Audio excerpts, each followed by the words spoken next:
Hey everyone. As part of my research um, for my master's on Trotskyist conceptions of the USSR, I'm reading a piece from the Trotsky Reappraisal, edited by Terry Brotherstone and Paul Dukes. The piece that I'm reading is titled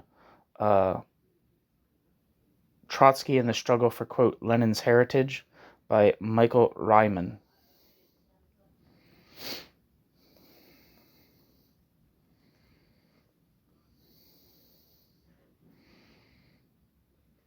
It's probably actually Michal Reiman.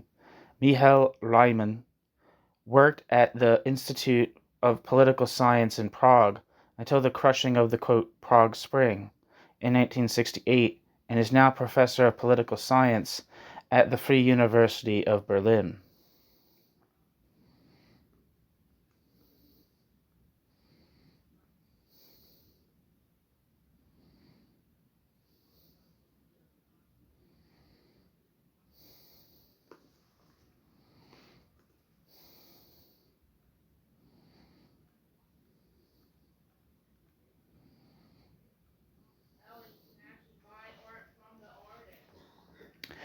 Okay, so here we go.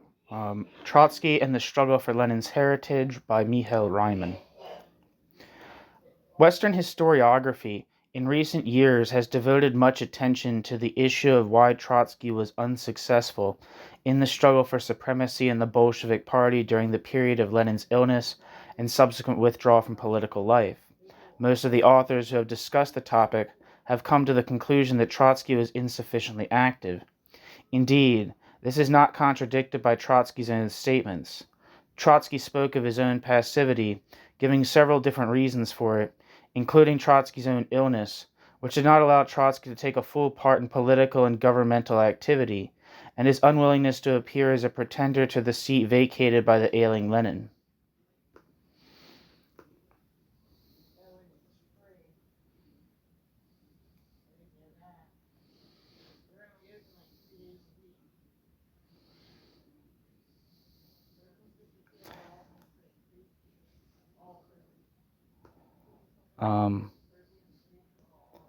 Footnote.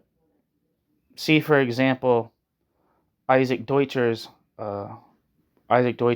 Trotsky biography. What's it? I guess it's the German translation.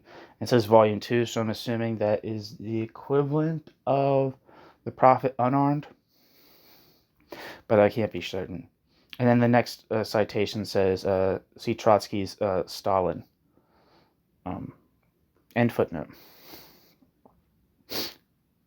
In his speech at the plenum of the Central Committee of the Russian Communist Party in October 1923, which has now been published by V. Danilov, Trotsky also spoke of how he felt he had no right to take the highest state and party posts, since for political reasons such posts in Russia should not be occupied by people of Jewish nationality.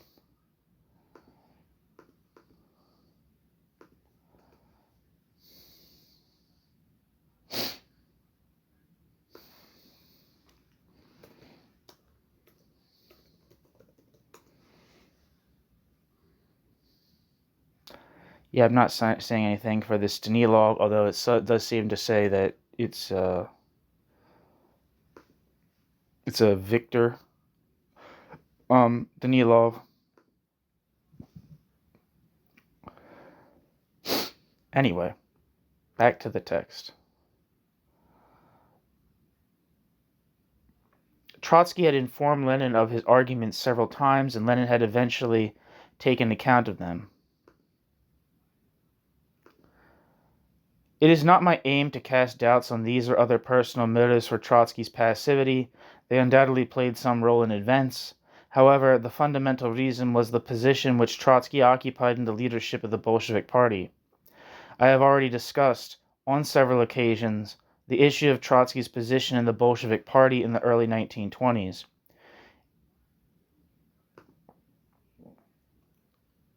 Footnote. See Reiman, Lenin, Stalin, Gorbachev, Kontinuität und Brüche in der sowjetischen Geschichte.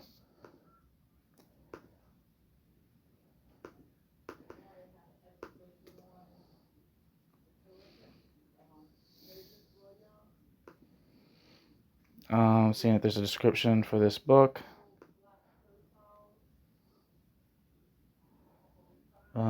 I don't think I'm seeing anything for it.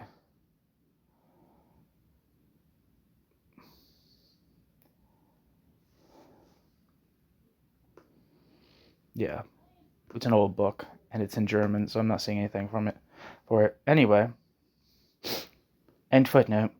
Here, therefore, I want to refer only to some of the salient points. New section. The position of Trotsky in the Bolshevik Party. Trotsky joined the Bolshevik Party relatively late, after the July days in 1917, which ended with the partial but nevertheless very tangible defeat of the Bolsheviks in the conflict with the government and then leadership of the Soviets. The reasons for Trotsky's late membership of the Bolsheviks are given varying interpretations in the literature. Depending on the author of the work and his or her aims, Trotsky is sometimes depicted as a principled opponent of Lenin and Bolshevism, or, on the other hand, as a man who is ideologically and politically close to Lenin. Therefore, it would clearly be a mistake not to stress at this point that Trotsky was ideologically and politically an independent person who did not belong to the small circle of, quote, Lenin's pupils. Trotsky was, in particular, the author of the theory of, quote, permanent revolution, and a critic of Lenin's course within the social democratic movement. Trotsky's misfortune, if one sets aside the question of Trotsky's personal qualities, was that Trotsky, as a representative of the left wing of Russian socialism, appeared on that wing when it was already occupied by Lenin and his supporters. Therefore, Trotsky did not succeed in scraping together any sort of significant party or grouping. Trotsky relied on a relatively small circle of like-minded people, yearning for a compromise between the two basic tendencies within the Russian social democratic movement, the Bolsheviks and the Mensheviks. A united party created more favorable conditions for their political activity than closed factionalist groups, with their own hierarchy and discipline, which rejected, quote, outsiders. In 1917, as is well known, the position of Lenin and Trotsky grew significantly closer.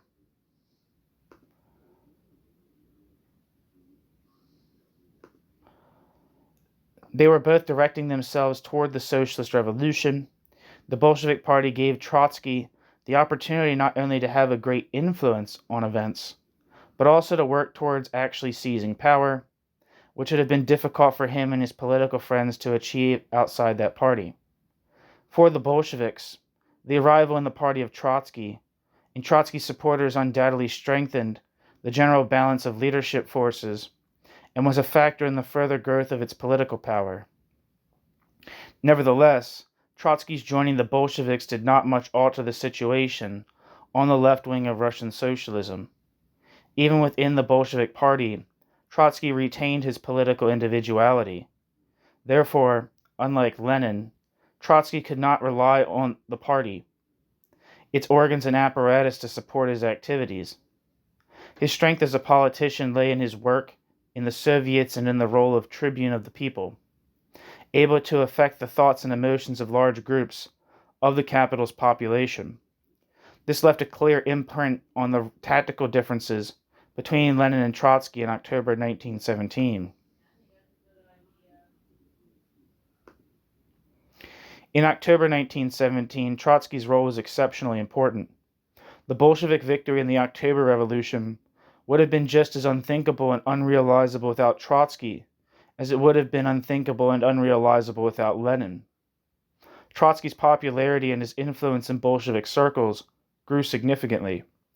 Nevertheless, the Bolshevik Party remained the party of Lenin, and in that sense Trotsky's position within the Bolshevik Party was insecure. It did not give Trotsky enough scope for political independence. This independence led to clashes and conflicts with Lenin and Lenin's circle. in which Trotsky inevitably suffered defeat. There was not enough room in the Bolshevik Party for two independent leaders of the makeup of Lenin and Trotsky. A certain tension in relations between Lenin and Trotsky did not play an important role at the beginning, since, initially, the conflicts within the nucleus of the quote, Leninist Guard were too great. Lenin, together with Trotsky, had to rebuff Zinoviev, Kamenev, Rykov, and others who opposed the Bolsheviks governing independently. On the issue of the Peace of Brest-Litovsk, Lenin was opposed by a radical group of quote, left communists, headed by a younger generation of Bolshevik leaders, which attracted the support of a significant section of the party organizations. In this conflict, Trotsky adopted a central position. Trotsky opposed Lenin, but kept Trotsky's distance from the left communists. At the decisive moment, Lenin was only able to win a majority at the highest level in the party because Trotsky abstained from voting. In the subsequent 2 years of civil war, Trotsky, as the strongest member of the party leadership, alongside Lenin, was placed at the head of the new Red Army, then being created. Trotsky played an extremely important part in ensuring the Red Army's military preparedness, and in the long run, in ensuring its victory in the war. This strengthened Trotsky's position significantly. The old Leninist Guard, Zinoviev, Stalin, and Kamenev, could hardly accept such a situation. Their intrigues poisoned the atmosphere in the party leadership.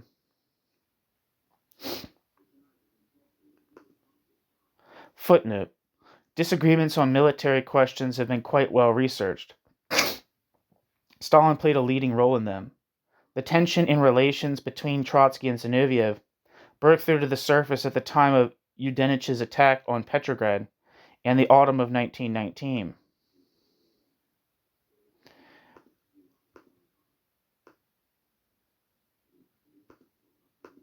Trotsky spent the greater part of his time in journeys at the front and did not participate directly in the work of the Moscow Center. On a number of occasions, this gave his political enemies full scope.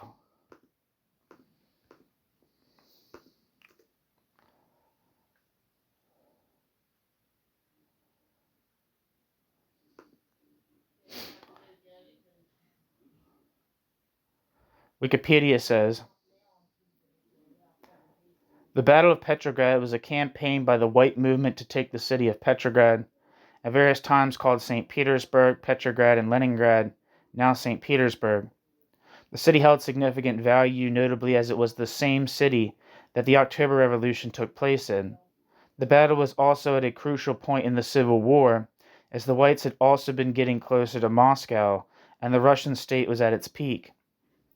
Using the regional government of Northwest Russia as a base, the newly formed Northwest Army had launched an attack from Pskov and drove north to Petrograd. The White Army saw a string of victories on the road to Petrograd, after the White advance severed a railroad junction from Moscow to Petrograd. The Bolsheviks began to fear the city might soon fall. Trotsky personally went north to rally the city's defenses. He oversaw the utilization of an alternative rail line to bring in supplies from Moscow needed to fend off the attack. The advance stalled and reversed. Soon the Whites were forced to retreat into Estonia, hoping to secure a peace deal with Soviet Russia. The Estonian government refused to allow the Northwest Army to be restationed in the nation. The White cause had begun to disintegrate across Russia, however. Though the Northwest Army was soon allowed to send pockets of units into Estonia, the new government of the Russian state collapsed. Simultaneously, the army disbanded, ending any chance of Petrograd, the historic capital of Russia, being taken from the Bolsheviks.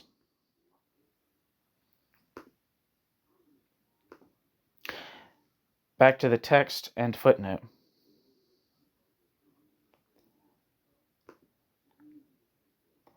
Despite this, there can be little doubt that this guard was closer to Lenin than Trotsky was. Nevertheless, Lenin valued Trotsky's political talents and well understood that during the war, it would have been difficult to replace Trotsky as army organizer.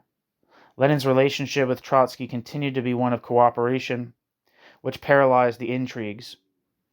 I mention all these factors in some detail because they make Trotsky's position in the party and its leadership appear strong. At the end of the war, Trotsky's position had indeed strengthened considerably. Trotsky had concentrated in his hands the leadership of the army and, from spring 1920, added transport, which was the lifeblood of the economy. At that time, the army was the only organization in Soviet Russia capable of effective action.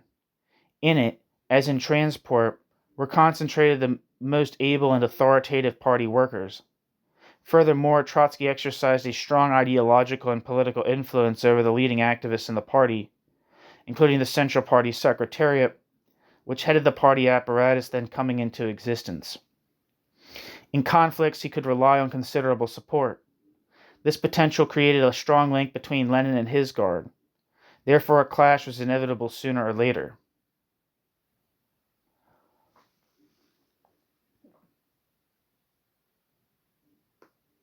New section: the trade union debate of 1920 and Lenin and Zinoviev's coup d'etat.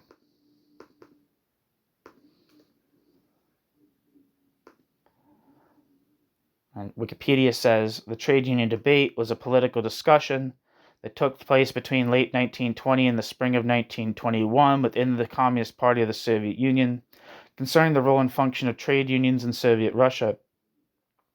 At a time when the Soviet government was transitioning from the extreme centralization of war communism to a more mixed economic policy under the new economic policy, trade unions became the focus of an ideological struggle within the party. The debate highlighted divergent views on whether trade unions should maintain autonomy from the state or be directly integrated into the apparatus of the state. The result of the debate at the 10th Congress of the Russian Communist Party was a rejection of the positions put forward by Leon Trotsky, the workers' opposition, and the democratic centralists.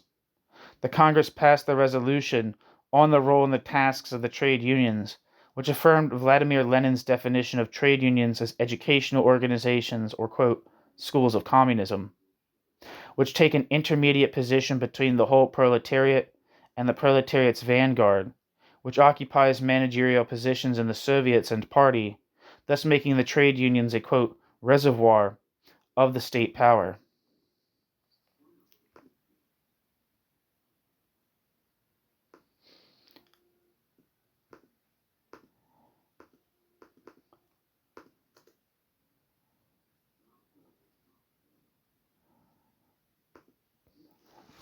Okay, back to the text.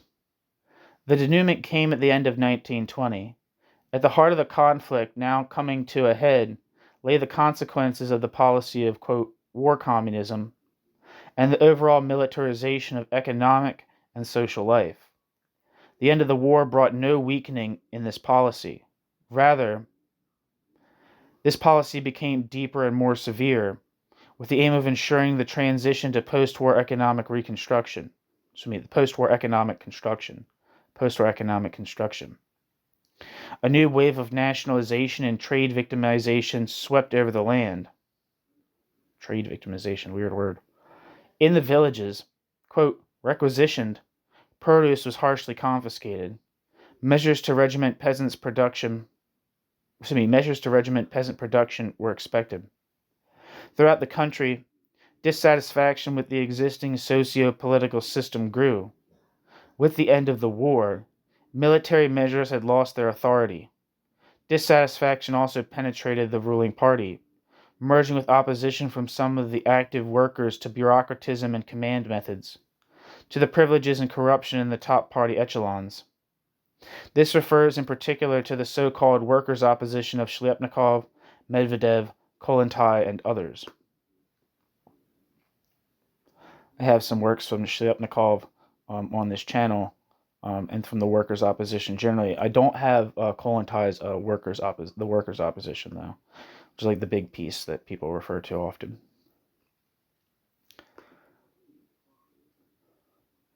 Lenin was worried, and so were other members of the party leadership.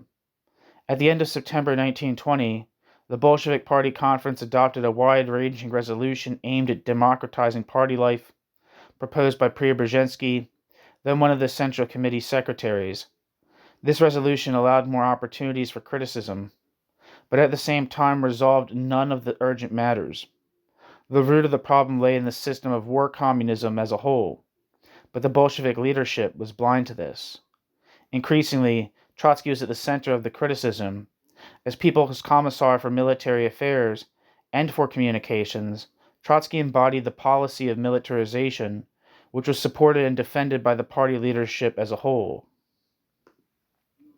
Footnote: Decisions on questions of the militarization of labor were taken according to the report of Trotsky at the 9th Congress of the Russian Communist Party and received the support of the party leadership. Decisions on the militarization of transport trade unions were taken in the absence of Trotsky, but with the support of Lenin, Stalin, and Zinoviev at the meeting of the Party Central Committee of the 26th of September 1920. Trotsky was opposed.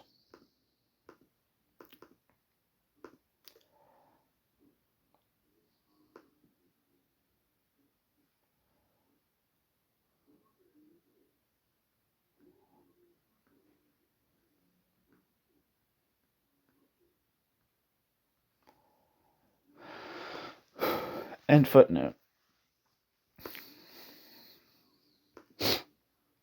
Trotsky defended himself. At the meeting of the Communist faction of the Fifth All-Russian Conference of Trade Unions in early November 1920, Trotsky subjected the trade unions to harsh criticism and suggested merging the trade unions with the industrial authorities. On the one hand, this would have given the trade unions greater opportunities to satisfy their members' demands. On the other, it would have improved the leadership in both the industrial authorities and the trade unions. In Trotsky's opinion, it was essential to, quote, shake up the trade unions after ridding the trade unions of unnecessary, quote, chatterboxes.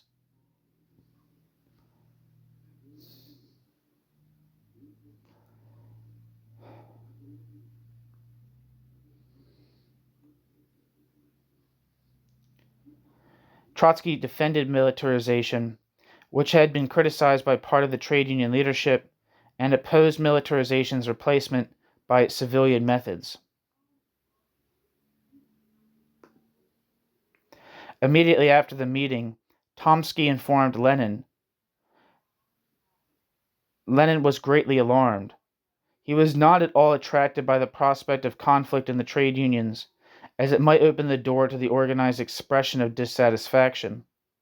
At the same time, Lenin did not see much sense in Trotsky's proposal, and judged them to be yet another bureaucratic notion, one of the many fruitless attempts at, quote, reconstruction in that period. It is not my task to discuss the trade union problem as such. Undoubtedly, from Lenin's point of view, the vital issue was the desire to limit militarization. The policy of war communism as a whole was not involved, although in the context of my topic, it is the important issue. Lenin raised the matter at the Politburo and then at the Central Committee of the Russian Communist Party. The Bolshevik leadership was not, however, ready for a sudden change of direction. The policy which Trotsky had defended was, until the very last moment, the policy of the whole Bolshevik hierarchy. Lenin did not manage to win a clear majority in the Central Committee. Even Zinoviev and Kamenev hesitated initially. True, the matter was delegated to a commission chaired by Zinoviev, whose work was governed by Lenin's suggestions. On the other hand, however, the Central Committee did not permit Lenin to make an open statement against Trotsky. This is a compromise which did not fully satisfy either side. Trotsky suffered most as he could not openly defend his position. Footnote: The ban on discussion was directed against both sides. Having lost on the question of a trade union commission, Trotsky attempted to gain the support of the Central Committee for the broadening of the discussion beyond the limits of the Central Committee. Having failed to achieve this, Trotsky gave up the struggle. Back to the text, end footnote. The conflict which had arisen was of very great significance, as the Bolshevik, quote, old guard clearly soon understood. The rift in relations between Lenin and Trotsky provided the first opportunity for a long time for for a frontal attack on Trotsky, undermining Trotsky's position in the leadership. At the same time, Trotsky's position was further weakened by the end of the Civil War and the expected general demobilization of the army. It is therefore not surprising that the conflict soon intensified. The pretext was the claim that Trotsky had not fulfilled the Central Committee's decision to transfer the transport unions to a civilian regiment, or had not done so fast enough. On the 7th of December, the trade union issue was raised once again at the Central Committee plenum, and once again, despite the protests of Lenin and Zinoviev, the Central Committee compromised, aiming to prevent an outburst of conflict and its spread beyond the party leadership. This, however, made it even more obvious that Lenin could not command a reliable majority against Trotsky on the Central Committee. Events were showing a definite trend. The changes in intra-party positions and the balance of power were now affecting not only the Bolshevik old guard, but also Lenin himself. Footnote: a compromise resolution was accepted by a majority of 8-7. In a full meeting of the Central Committee, i.e. 19 not including candidate members, the situation did not change.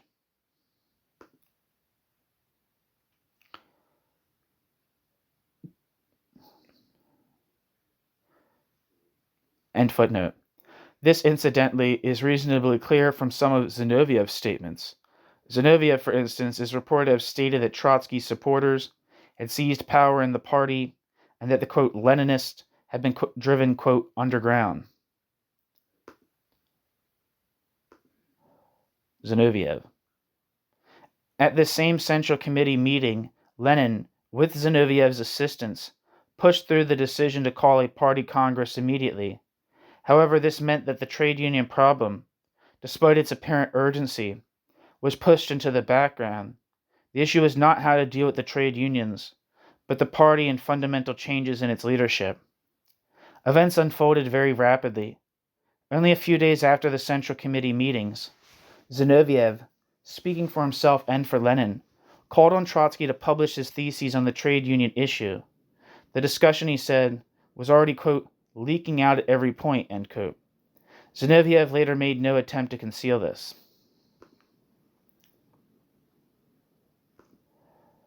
On the 24th of December, the Central Committee, again under pressure from Lenin and Zinoviev, decided to permit open discussion. On the 25th of December, Trotsky published his theses in accordance with the wishes of Lenin and Zinoviev. Opposition communist groups, particularly the workers' opposition mentioned earlier, joined in the debate. In reality, however, there was only one important development: the start of an open struggle to change the composition of the leading party organs, to change the balance of power within the party. Open conflict between Trotsky, supported by Bukharin, and Lenin and Zinoviev took place at the meeting of the Communist faction of the 8th Congress of Soviets on the 30th of December 1920.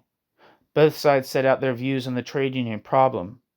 This, however, was only the outward appearance. Only 3 days later, the Petrograd Party Organization, led by Zinoviev, or to be more precise, a meeting of selected party workers, passed an appeal titled "To the Party." This appeal not only expressed their solidarity with Lenin and Zinoviev, but also put forward a demand that delegates to the forthcoming party congress be selected by, quote, platform, that is, according to membership of party factions. This open call to factionalism met with amazement and opposition within the party. Lenin and Zinoviev, however, continued to group their supporters. Under pressure from them, on the 12th of January 1921, the Central Committee adopted new decisions to provide complete freedom of discussion and to allow elections to the Congress by platform. On the 14th of January, i.e. 2 days after these decisions, a pamphlet appeared containing the so-called Platform of the Ten.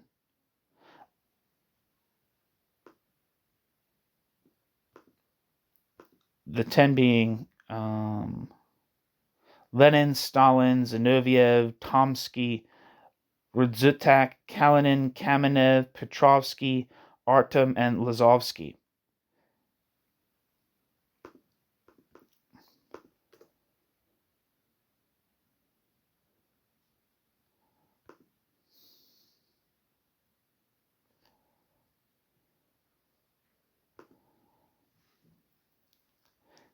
It later appeared in Pravda with the addition of V. Schmidt, G. Tisipirovich, and V. Miliutin. The nucleus of the group aspiring to mastery within the party thus presented itself to the public. There is no need to discuss in more detail the progress of the intra-party discussion. The initiative continued to lie with the group around Lenin and Zinoviev. Not only were the methods used in the debate sometimes dirty, in addition, the discussion was frequently detrimental to the situation in the country and to the resolution of vitally important matters. The ruling party was too late in registering the rapidly developing catastrophe in supplies to the two capitals, Moscow and Petrograd. It also did not notice in time the rapid rise of the peasant insurrections affecting large parts of the country. The discussion and factional warfare unleashed, as we have seen, by Lenin and Zinoviev had to be cut short immediately. Lenin spoke of the, quote, luxury which the party could not permit itself in the future. Zinoviev, though, tried to justify the discussion. At the 10th Congress of the Russian Communist Party in March 1921, Zinoviev claimed that the discussion anticipated the urgent need to adopt the new economic policy.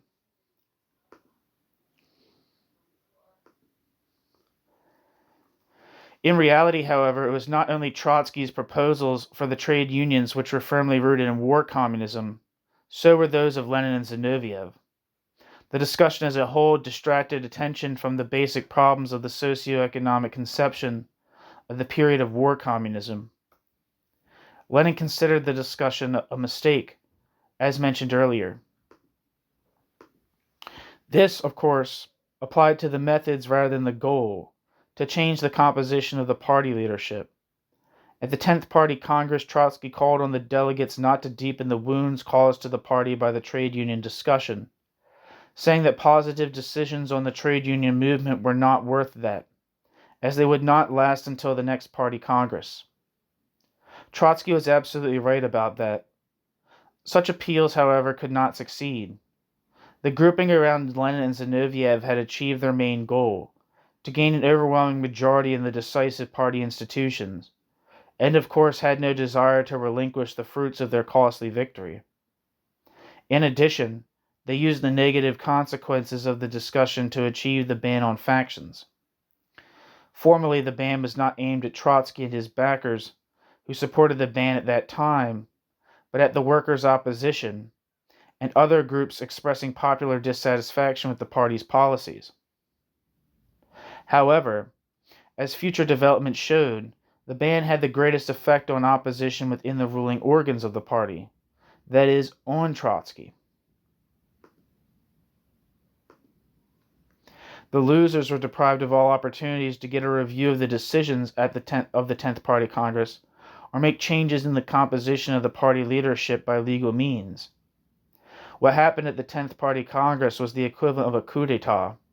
The composition of party organs was radically altered, and the grouping around Trotsky, which had formed during the Civil War, found that all paths to genuine participation in power had been blocked. Footnote: the changes in the party organs bears best witness to this. If Trotsky had the support of up to half the members of the old Central Committee, Trotsky now possessed with his adherents just 3 votes in the Central Committee of 25 members.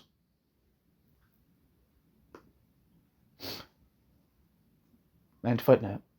This is the real reason why the 10th Party Congress was accorded such an important place in Stalinist historiography.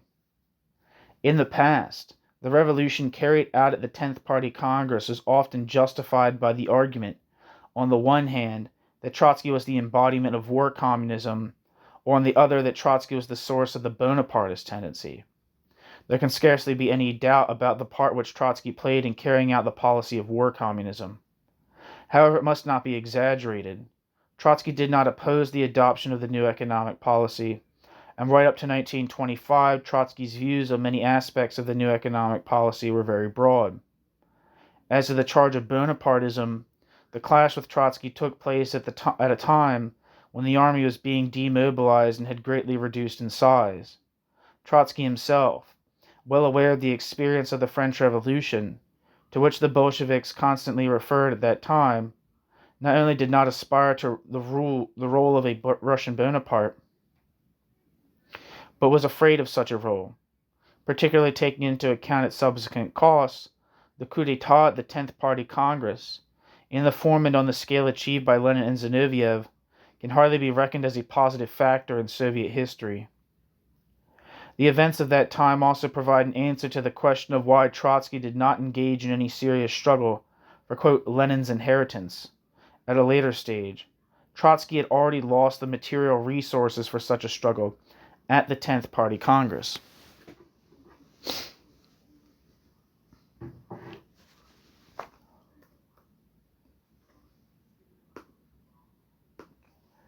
New section.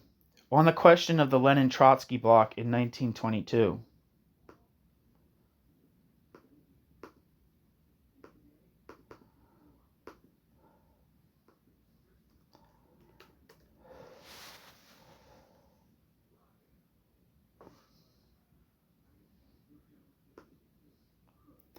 In recent years, the issue of Trotsky's position in the Bolshevik Party has also frequently been discussed in connection with the so-called Lenin-Trotsky bloc in 1922.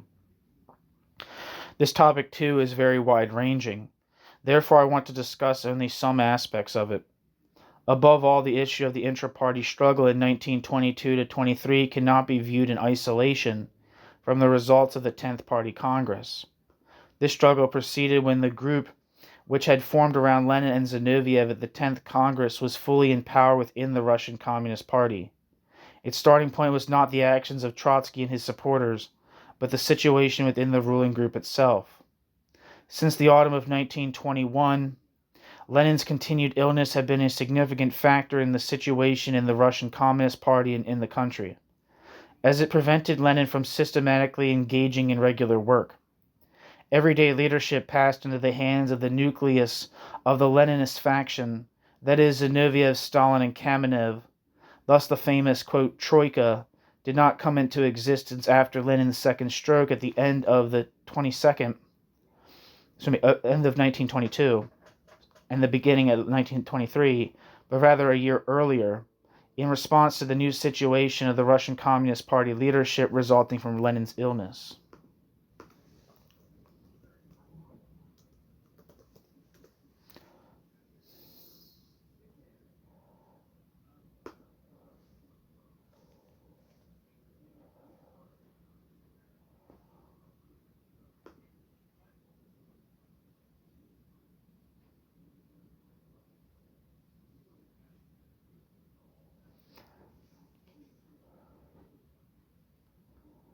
One second.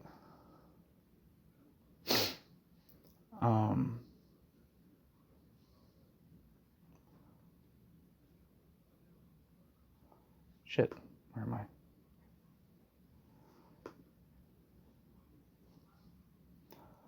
I? The Troika, of course, is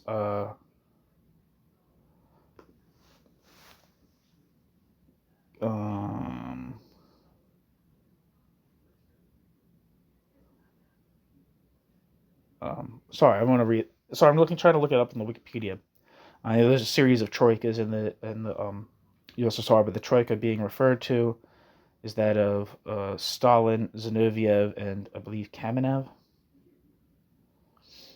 And the notes on this says, when Vladimir Lenin suffered his first stroke in May 1922, a troika was formed to temporarily rule in his place, consisting of Deputy Premier Lev Kamenev, General Secretary Joseph Stalin, and Comintern Chairman Grigory Zinoviev. In March 1923, the three assumed permanent control over the country after Lenin.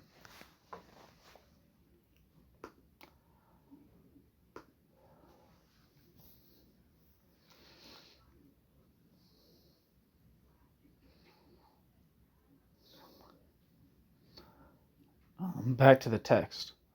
Thus, the famous, quote, Troika did not come into existence after Lenin's second stroke at the end of 1922 and the beginning of 1923, but rather a year earlier in response to the new situation in the Russian Communist Party leadership resulting from Lenin's illness. It is not surprising that, when Lenin was absent for a lengthy period, the ruling nucleus should have taken independent decisions and worked out certain courses of action, which later were found not to coincide with Lenin's intentions on a number of matters. Nevertheless, sooner or later these discrepancies inevitably affected the basis of relations between Lenin and his colleagues in the leadership.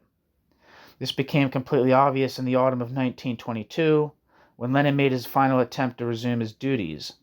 During his brief return, Lenin rapidly realized that not only were there strongly held views within the Central Committee, which did not coincide with Lenin's own on at least two major issues, the issue of a federation of Soviet republics and the issue of a monopoly on foreign trade, but also that the new leading group in the party was definitely in no hurry to bring its behavior into line with Lenin's views. To some extent, Lenin was faced with a situation analogous to that which had been resolved at the 10th Party Congress. He did not have a guaranteed majority in the Central Committee over the new ruling nucleus of the party. Nevertheless, in at least one way, this situation was fundamentally different to that pertaining in 1922. At the 10th Congress of the Russian Communist Party, Lenin, as we have seen, opposed Trotsky while leading the Bolshevik Old Guard. Now, however, it was he who had to deal with opposition from the Old Guard. In this connection, it is important to note substantive changes in the Leninist faction itself during Lenin's absence. Even at the 10th Congress, it had been the faction of Lenin and Zinoviev. Indeed, Zinoviev had been extremely active in the intra-party struggle. However, during Lenin's absence, it became clear that Zinoviev on his own was unable to maintain a dominant position in the party. In reality, this position passed to Stalin. In autumn of 1922, Lenin was dealing not with Zinoviev, who was dependent on Lenin and therefore inclined to compromise, but with Stalin, who was aiming to shape his own course regardless of Lenin's objections. Lenin's widely known complaint that Stalin had concentrated, quote, unlimited power, end quote, in his own hands, therefore seems in no way fortuitous.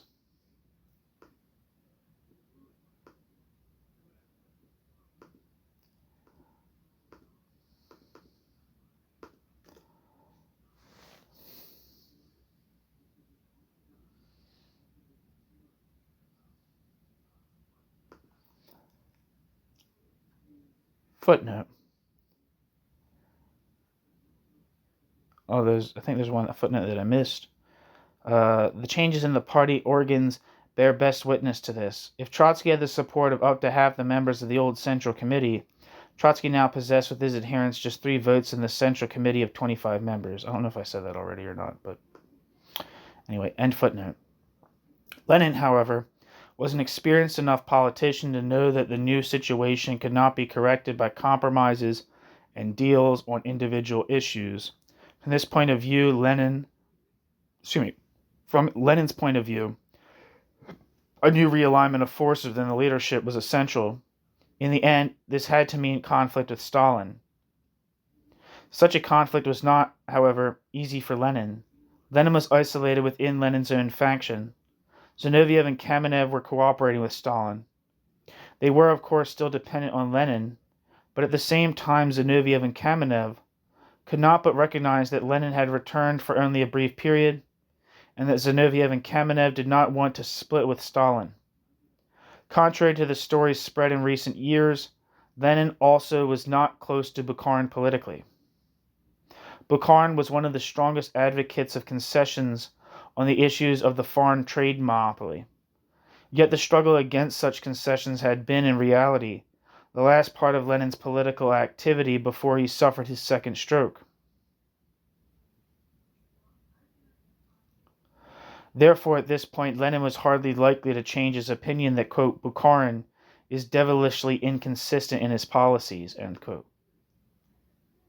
Footnote. Trotsky often cited this characterization of Bukharin made by Lenin. Trotsky also often made use of the comments of Lenin on Bukharin's malleability, which often made him the tool of demagogues. End footnote. In reality, Lenin must have understood that his only influential partner in the current situation was Trotsky, who also had many reasons for wanting to change the balance of forces in the leadership. Although for different reasons than Lenin, it was this, not any common views on issues in dispute within the party, which lay behind the projected alliance between Lenin and Trotsky. The alliance being set up between Lenin and Trotsky required careful analysis from another point of view, however. A rapprochement between Lenin and Trotsky could not be easy.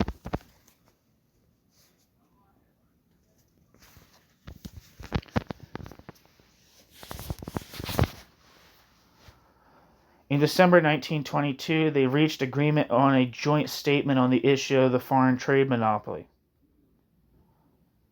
When Lenin spoke to Trotsky about the struggle with bureaucratism, Trotsky alluded to bureaucratism within the party.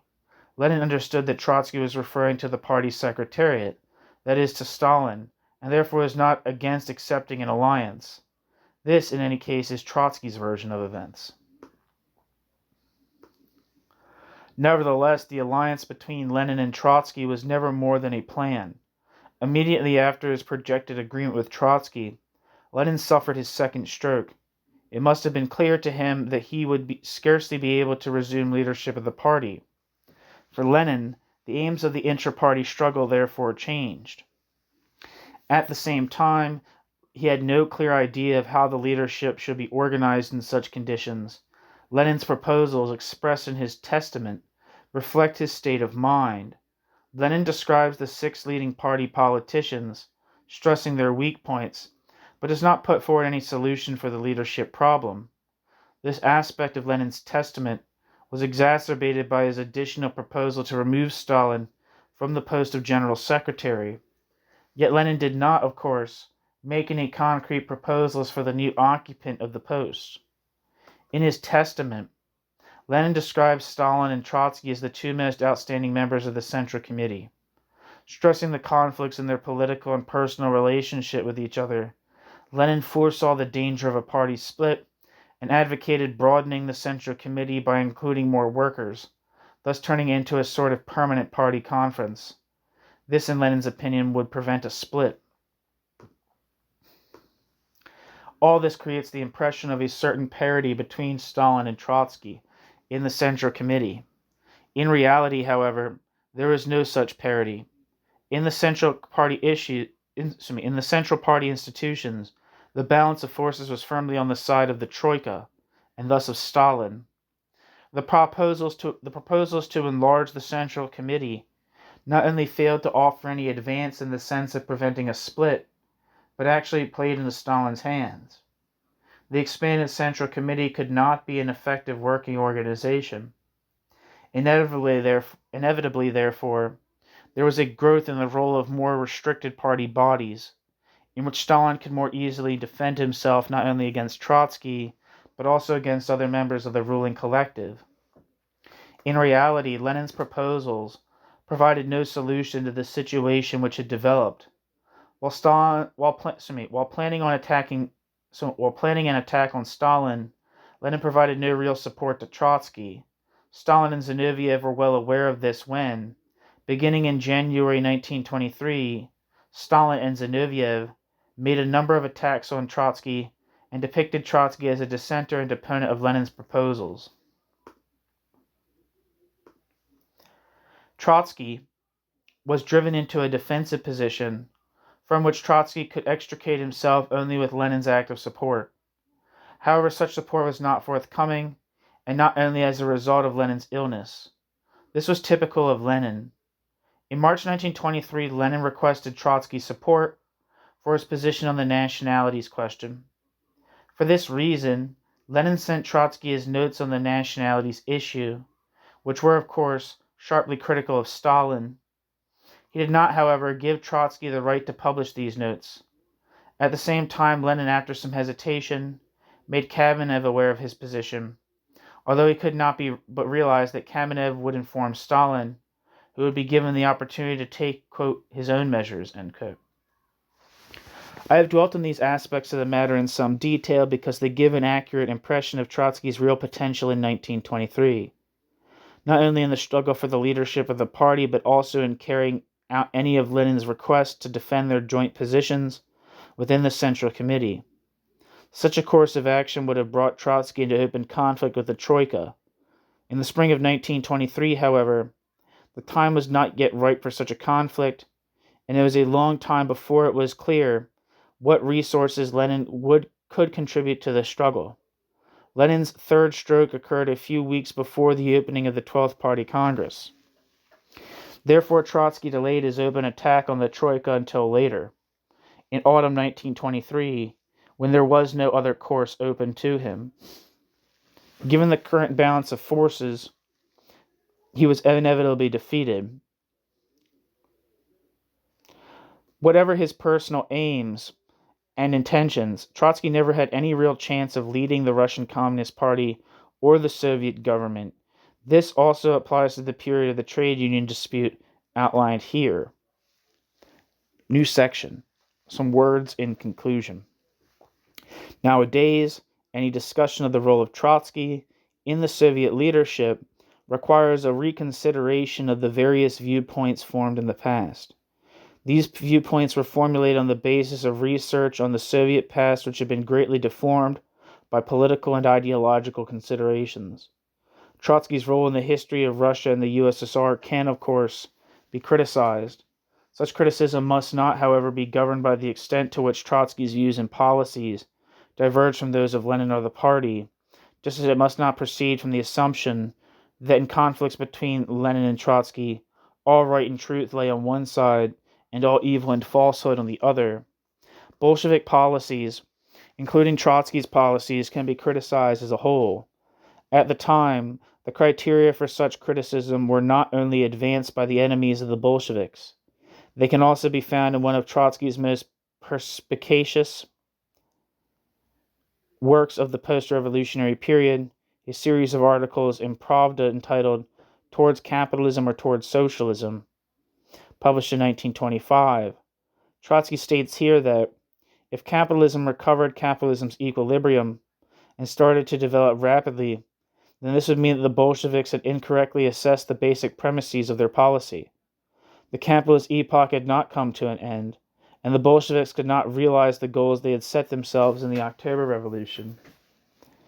Such criticism is, however, very general and does not provide an adequate means of evaluating the course of events and the role of individuals. Trotsky, of course, can and must be brought to account on the basis of an assessment of his opinions and actions.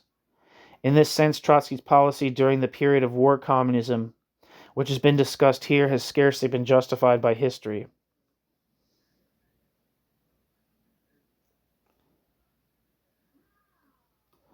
Nevertheless, the decisive question in assessing Trotsky's role in history is the extent to which Trotsky actually determined the path of post-revolutionary development.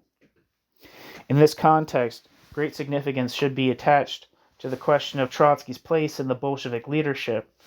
As addressed here, the fundamental charge which history must direct towards Trotsky is that, in October 1917, it was Trotsky who to a great extent ensured the victory in the revolution, belonged to a party which was not his own party, and which Trotsky did not control. It's an interesting sentence. I'm going to repeat it. And in this context, great significance should be attached to the question of Trotsky's place in the Bolshevik leadership. As addressed here, the fundamental charge which must be directed towards Trotsky is that, in October 1917, it was Trotsky who to a great extent ensured that victory in the revolution belonged to a party which was not his own party and which he did not control. Apart from the initial period of the revolution and civil war, the only role open to Trotsky was as a critic of this party. That's the end of this piece. Thank you so much for listening.